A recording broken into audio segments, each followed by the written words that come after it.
नमस्कार दोस्तों, स्वागत है आपका हमारे इस चैनल धूप धनुषी आरती में।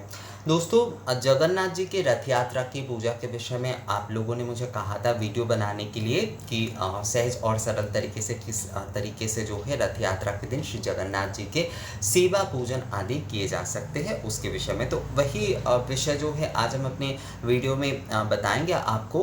पर उसके पहले एक विषय जो है मैं आप लोगों को बता देता हूँ कि जगन्नाथ जी के अगर आप पूजन कर रहे हैं तो उसमें बलभद्र जी के, सुभद्रा जी के, जगन्नाथ जी के, माता लक्ष्मी के और गरुड़ जी के, इन सभी के जो है ना पूजन करना चाहिए। तभी जो है वो पूजन जो है वो संपूर्ण होता है। और उसके साथ साथ जो है अगर आप रथ यात्रा के दिन पूजन कर रहे हैं तो आपको पूर्ण यात्रा के दिन भी पूजन करना चाहिए। यानी कि रथ यात्रा के दिन आप कलश आदि रखकर जो है श्री जगन्नाथ जी के पूजन कर रहे हैं तो आपको जो है पूर्ण यात्रा के दिन भी उसी विधि से जो है पूजन आदि नियम जो है वो आपको करना चाहिए। क्योंकि ज़्यादातर लोग ये गलती करते हैं कि रथ यात्रा के दिन उन्होंने तो पूजा कर ली पर पूर्ण यात्रा के दिन वो पूजा नहीं करते, इससे उनकी जो पूजा है वो अपूर्ण रह जाता है। तो मैं कहूँगा आपको कि आप ये गलती बिल्कुल ना करें। आप जो है रथ यात्रा के दिन अगर आप पूजन करते हैं तो आप जो है पूर्ण यात्रा के दिन भी बिल्कुल विधिवत तरीके से आप पूजन अवश्य करें।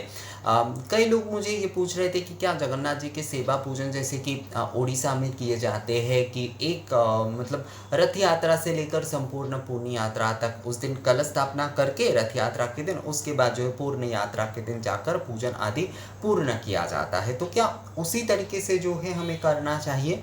तो देखिए वो एक्चुअली ना वहाँ के प्रादेशिक, क्योंकि वहाँ के वो मुख्य उत्सव है, मुख्य पूजा आप बोल सकते हैं वहाँ के, तो इसलिए जो है वहाँ के जो नियम है वो इस प्रकार के नियम है या फिर वहाँ के चलन है। ऐसा नहीं है कि दूसरे प्रदेश के लोग उसे नहीं कर सकते। अगर आप कर सकते हैं संपूर्णता से इस प्रकार से पूजन तो आप धारावाहिक तौर पर इस तरीके से पूजन अगर कर पाते पूरा रथ यात्रा से लेकर पूर्ण यात्रा तक तो वो आप बिल्कुल कर सकते हैं, उसमें किसी भी प्रकार की कोई समस्या नहीं है।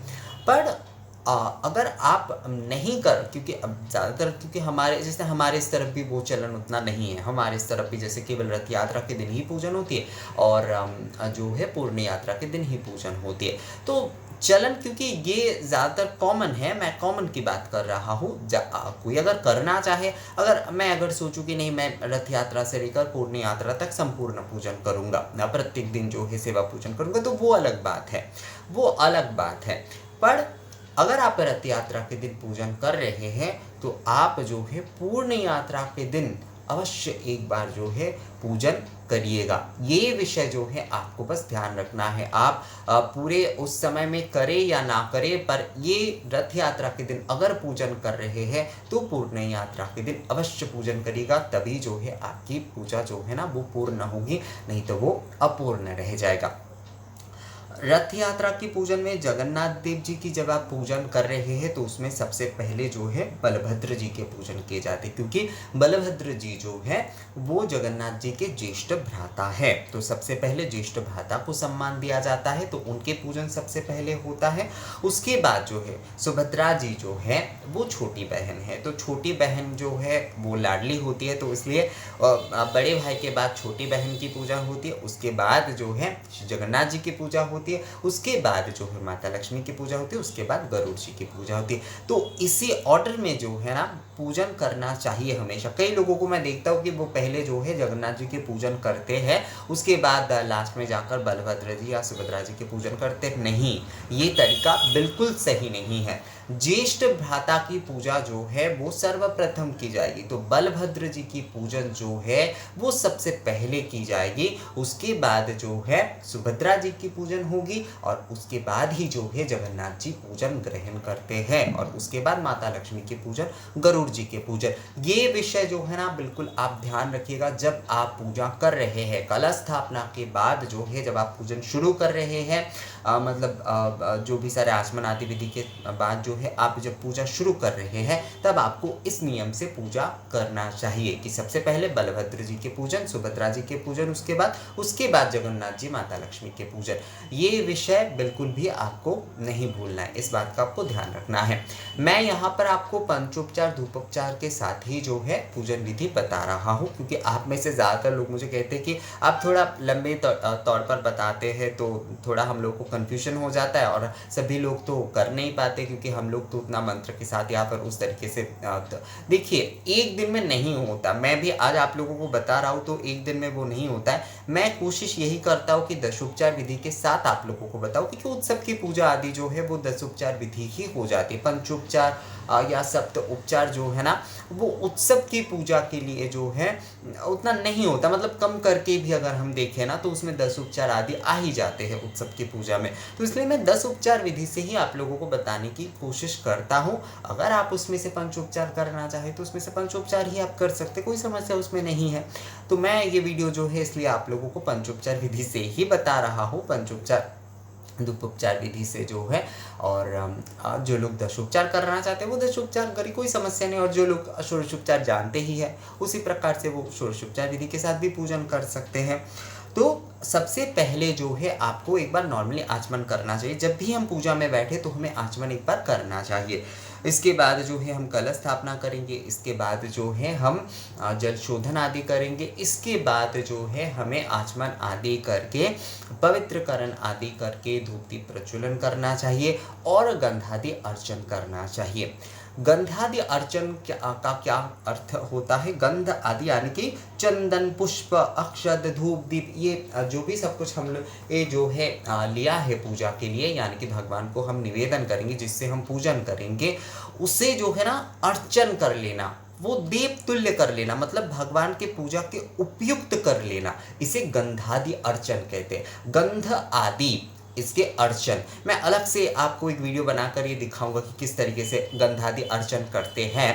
पर मूल विषय यही है कि जो पुष्प पात्र में हमने पुष्प आदि रखे हैं, चंदन रखे हैं, अक्षत आदि रखे, उनके और जो धूप दीप आदि जो हम भगवान की पूजा करेंगे जिन सारे द्रव्य और वस्तु से, उनके पूजन करना, इसे कहते हैं गंधादि अर्चन, यानी कि गंध आदि के अर्चन। तो गंध आदि के अर्चन में हमें बोलना है ओम एतस्मै वं गंध्यादिभ्य नमः, एतस्मै वं गंध्यादिभ्य नमः, एतस्मै वं गंध्यादिभ्य नमः, एत गंध पुष्पे गंध्यादिभ्य नमः, एत गंध पुष्प ए अधिपतये, एत गंधपुष्प एतद् अधिपतये वनस्पतये नमः, एत गंधपुष्प एतद् अधिपतये देवाय श्री विष्णवे नमः, एत गंधपुष्प एतत् संप्रदानाय सर्वदेव देवीभ्य नमः। ये पूजनीय देव देवीभ्य नमः। या फिर आपके वहाँ पर आप जो है अपने कई लोग जैसे कि अपने गृह देवता के नाम पर भी पहले बोलते हैं, उसके बाद सर्वदेव देवी, क्योंकि यहाँ पर सर्वदेव देवी भी ही बोला जा रहा है तो आप एक साथ ही बोल सकते हैं। यहाँ पर कई लोग जो है वो अपने जो गृह देवता होते हैं उनके नाम पे भी पहले बोलते हैं। तो पूजनीय सर्वदेव देवीभ्य नमः या फिर सर्वदेव देवताय नमः, ये बोल के भी जो है आप गंध अर्चन जो है वो आप संपूर्ण कर लीजिए। इसके बाद जो है आपको जैसे कि आपने आचमन आदि ये सब कुछ तो कर लिए हैं, इसके बाद आपको जो है गणेश पूजन करना है। गौरी गणेश पूजन आप कर लीजिए या फिर पंचदेवता की पूजन भी कर सकते हैं। कई लोग मुझे कहते हैं कि क्या पंचदेवता की पूजन करना सही है या फिर गौरी गणेश की पूजन करना? देखिए दोनों ही सही है। आप गौरी गणेश के पूजन के माध्यम से भी पूजन कर सकते हैं, आप जो है आप पंचदेवता की पूजन के माध्यम से भी पूजन कर सकते हैं, इसमें कोई समस्या नहीं। या फिर आप दोनों ही कर सकते हैं, क्योंकि पंचदेवता के पूजन में वैसे ही गौरी गणेश की पूजन आ जाते हैं। तो गौरी गणेश जो है कम से कम आप पंचदेवता की नहीं कर पा रहे तो कम से कम आप गौरी गणेश की पूजन करके जो है पूजन आप करिए, ये जो है वो शुभ होता है। क्योंकि गणपति भगवान जो होते हैं, मतलब श्री गणेश जो होते हैं, वो विघ्न हरता है, पूजा में कोई विघ्न ना आए। और माता गौरी जो है माँ शक्ति के रूप है, तो वो हमें इस पूजा को संपूर्णता करने की जो है ना हमें शक्ति प्रदान करते हैं, आशीष प्रदान करते हैं। तो इसलिए गौरी गणेश के पूजन किए जाते हैं। तो इसके बाद जो है गंधादि अर्चन आदि कर लिया आपने, गौरी गणेश की पूजन या पंचदेवता की पूजन आपने कर लिए। इसके बाद जो है बलभद्र देव जी के आप पंचोपचार से पूजा करिए, सुभद्रा जी के आप पंचोपचार से पूजा करिए, जगन्नाथ जी के आपको पंचोपचार से पूजन करना है। मैं जगन्नाथ जी के पूजन कह रहा हूँ, यही विधि और यही जो मंत्र है वो आपको बलभद्र जी के भी पूजा में बोलना है, आपको जो है सुभद्रा जी के पूजा में भी बोलना है। केवल मात्र सुभद्रा जी और माता लक्ष्मी की पूजा में एतश्वई कहा जाएगा, और बलभद्र जी और जगन्नाथ जी की पूजा में एतश्मई कहा जाएगा। तो कहा जाएगा एतश्मई बंग आचमणीयदकाय नमः, एतश्मई बंग आचमणीयदकाय नमः, एतश्मई बंग आचमणीयदकाय नमः, एतगंधपुष्पे आचमणीयदकाय नमः, एतगंधपुष्पे एतद अधिपतये देवाय श्री विष्णवे नमः, एतगंधपुष्पे एतद संप्रदानाय श्री श्री जगन्नाथ देवाय नमः। अब जो है जैसे कि आप अब केवल मात्र बोल सकते हैं कि इदं आचमणीयदकम श्री श्री जगन्नाथ देवाय नमः, या फिर पूरा जैसे कि पूरा मंत्र होता है मंदाकिन्यास्तु जद्वारी सर्व पाप अहरं शुभम गृहाणाचमणि अंग त्वं मया भक्ता निवेदितम। इस प्रकार से भी आप जो है संपूर्ण तरीके से आप बोल सकते हैं। देखिए मंत्र जो है वो एक ही प्रकार के हैं जो कि आपने नारायण पूजा के लिए भी मैंने नारायण पूजा के बारे में भी आपको बताया, लक्ष्मी पूजन के बारे में भी आपको बताया है। तो मंत्र मूल रूप से वही है, निवेदन की विधि आदि जो है यहाँ पर जो है बस आपको ये ध्यान रखना है, क्योंकि आप जगन्नाथ देव जी के पूजन कर रहे हैं तो यहाँ पर शिष्य जगन्नाथ देवाय जो है ये आपको बोलना है। तो आपने आचमनी जल चढ़ा दी, इसके बाद आपको गंध चढ़ाना है। तो उसी प्रकार से एतस्मै बंग गंधाय नमः, एतस्मै बंग गंधाय नमः ये बोल के जो है एष गंध श्री श्री जगन्नाथ देवाय नमः। इसी प्रकार से जो है पुष्प भी जो है एष गंध पुष्प श्री श्री जगन्नाथ देवाय नमः, एष चंदन तुलसी दल श्री श्री जगन्नाथ देवाय नमः। इस प्रकार से जो है तुलसी दल भी आप चढ़ा दीजिए। इसके बाद जो है आप पुष्पमाला चढ़ा दीजिए, एतद पुष्पमाल्यं श्री श्री जगन्नाथ देवाय नमः। इस प्रकार से आप जो है पुष्पमाला भी चढ़ा दीजिए। मैं डिस्क्रिप्शन में वैसे जो है मंत्र आप लोगों को लिख कर दे दूंगा, उससे आप लोगों को आसानी होगी। देखिए पूरा अगर मैं मंत्र यहाँ पर बोलने जाऊँगा ना तो वीडियो पूरा बड़ा हो जाएगा, बहुत बड़ा। इसके बाद जो है आप धुनुची धूप अर्पण कर दीजिए, मतलब धुनुची धूप जो है श्री जगन्नाथ देव जी को निवेदन करिए। तो उसमें जैसे कि आप बोलिए कि एष धूप श्री श्री जगन्नाथ देवाय निवेदयामि, ये बोलते हुए जो है आप धुनुची धूप निवेदन करिए। इसके बाद आप जिनके एक दीप देने की यहाँ पर जिनके दीपमाला देने की है वो लोग कहिए कि एष दीप श्री श्री जगन्नाथ देवाय निवेदयामि, या फिर जो है जिनके घर में दीपमाला दी जाती है वो बोलिए कि एष दीपमालाय श्री श्री जगन्नाथ देवाय निवेदयामि, ये कहते हुए जो है को कहना है। और धूप के बाद जैसे कि पुनराचमनी आपको प्रदान करना है, और फल मूल नैवेद्य आदि जो कुछ भी आप प्रदान करेंगे उसके बाद भी जो है आपको पुनराचमनी देना है। धूप के बाद दीप के बाद जो है आप धूप के बाद आप पुनराचमनी दीजिएगा। और उसके बाद जो है धूप दीप देने के बाद ना हस्त प्रक्षालन करना हमेशा, मतलब अपना हाथ तो धोना भूलिएगा ही नहीं। और धूप के बाद भगवान को भी एक बार पुनराचमनी देना होता है, नैवेद्य के बाद भी जो है एक बार पुनराचमनी देना होता है। जो दीप है, दीप में भी आप पुनराचमनी दे सकते हैं, मतलब आचमनीय को ही जब दोबारा दिया जाता है उसे पुनराचमनीय कहा जाता है। तो पुनराचमनी आप उसमें भी दे सकते हैं, कोई समस्या उसमें नहीं है। दक्षिण की तरफ तो हर वस्तु दिए जाते तो उसमें पुनराचमनीय बार बार दिए जाते, तो आप दे ही सकते, उसमें कोई समस्या नहीं है। तो धूप के बाद आप पुनराचमनी दीजिए, दीप दीजिए, उसके बाद जो है नैवेद्य फल मूल आदि मिष्टान्य शर्करा आदि जो कुछ भी आप निवेदन करिए उसके बाद पुनराचमनी देकर आप प्रणिपात करिए भगवान श्री जगन्नाथ को और पुष्पांजलि प्रदान करिए। ये जो है ये उपचार की पुष्पांजलि है। अलग से जो समवेत रूप से अगर आप पुष्पांजलि देना चाहते तो वो सभी के पूजा होने के बाद, आरती के पहले आप दे सकते, कई लोग आरती के बाद भी देते। आरती के पहले देना ही ज़्यादा अच्छा होता है। तो आरती के बाद दिया जाए तो कोई गलत नहीं है, पर आरती के वो संपूर्ण होता है, मतलब संपूर्ण पूजा जो है वो निवेदन किया जाता है। पुष्पांजलि जो होता है वो आरती के पहले। मंदिर में कई लोग कहते हैं कि मंदिर में तो बाद में, क्योंकि मंदिर में क्या होता है, मंदिर में वो लास्ट में क्योंकि पूजा आदि संपूर्ण करके सब कुछ समर्पित कर दिया जाता है। अब जिनके जो मनोकामना होती है वो उस प्रकार से जो है पुष्पांजलि प्रकार से करा लेते हैं मंदिर में। तो मंदिर के नियम जो है ना उसके साथ जो है घर के नियम हमेशा एक होंगे ऐसा ज़रूरी नहीं है।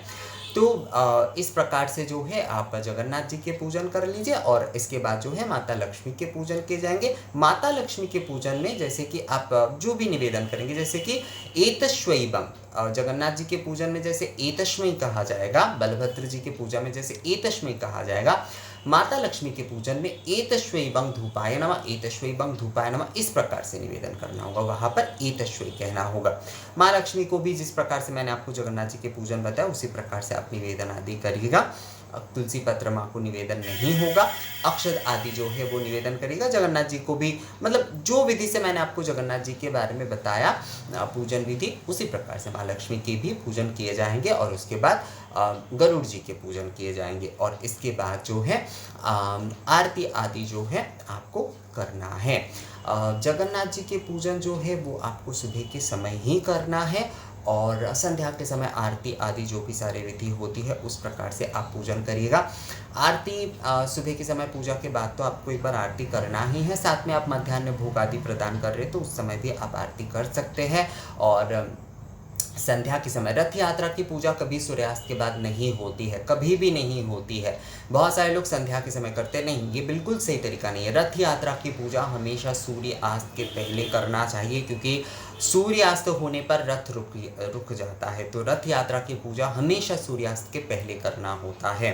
तो आपको सुबह के समय ही जो है पूजन आदि ये जो आप 10 उपचार से पंचोपचार से जो भी पूजन आप करना चाहते हैं वो आपको सुबह के समय करना है, आरती आदि करना है। मध्याह्न भोग आदि करके आप आरती कर सकते हैं। संध्या के समय भी जिस प्रकार से विधिवत तौर पर आरती आदि करना है उस प्रकार से आप करिए और बिल्कुल इसी नियम के साथ जो है आपको पूर्ण यात्रा के दिन भी आरती आदि पूजन आदि करना है। ये विषय जो है आपको ख्याल रखना है दोस्तों, ये विषय जो है आप बिल्कुल मत भूलिएगा। ज़्यादातर लोग यही गलती करते कि पूर्ण यात्रा के दिन वो पूजन नहीं करते हैं।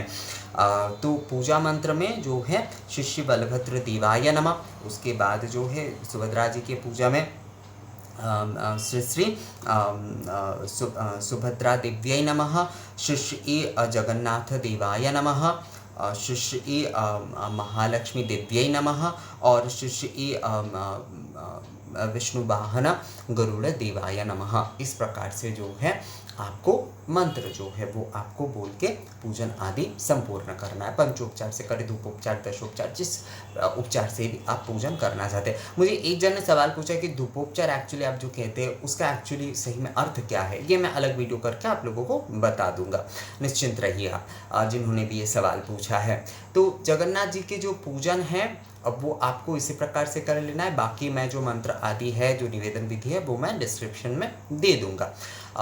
ध्यान बस आप इतना रखिएगा जो मैं आपको कह रहा हूँ कि आपको रथ यात्रा के दिन के साथ साथ पूर्ण यात्रा के दिन भी पूजन करना है। सूर्यास्त के बाद रथ यात्रा की पूजन नहीं होता है और जो है सबसे पहले जो है बलभद्र जी के पूजन होंगे, उसके बाद सुभद्रा जी के पूजन होंगे, उसके बाद जगन्नाथ जी के पूजन, उसके बाद महालक्ष्मी के पूजन, उसके बाद जो है गरुड़ जी के पूजन होंगे। पूजन इसी ऑर्डर में होना चाहिए, ये विषय जो है आप ध्यान में रखिएगा दोस्तों। तो दोस्तों ये वीडियो आप लोगों को कैसा लगा मुझे कमेंट्स करके ज़रूर बताइएगा। अगर ये वीडियो अच्छा लगा है तो आरती के बारे में भी आप लोगों ने, कई लोगों ने मुझसे कहा है कि जगन्नाथ देव जी के आरती के बारे में थोड़ा विस्तार से बताएगा, तो मैं कोशिश करूंगा उसके बारे में अलग वीडियो बनाने की, क्योंकि यहाँ पर इसलिए मैंने आरती के बारे में बहुत सारी चर्चा नहीं की है। मैं सोच रहा हूँ उसके बारे में एक अलग वीडियो ही बनाऊंगा। तो ये वीडियो आप लोगों को कैसा लगा मुझे कमेंट्स करके ज़रूर बताइएगा। अगर ये वीडियो अच्छा लगा है तो इसे लाइक और शेयर भी ज़रूर कर दीजिएगा। मिलेंगे आपसे अगली वीडियो में नए जानकारी के साथ, तब तक के लिए नमस्कार।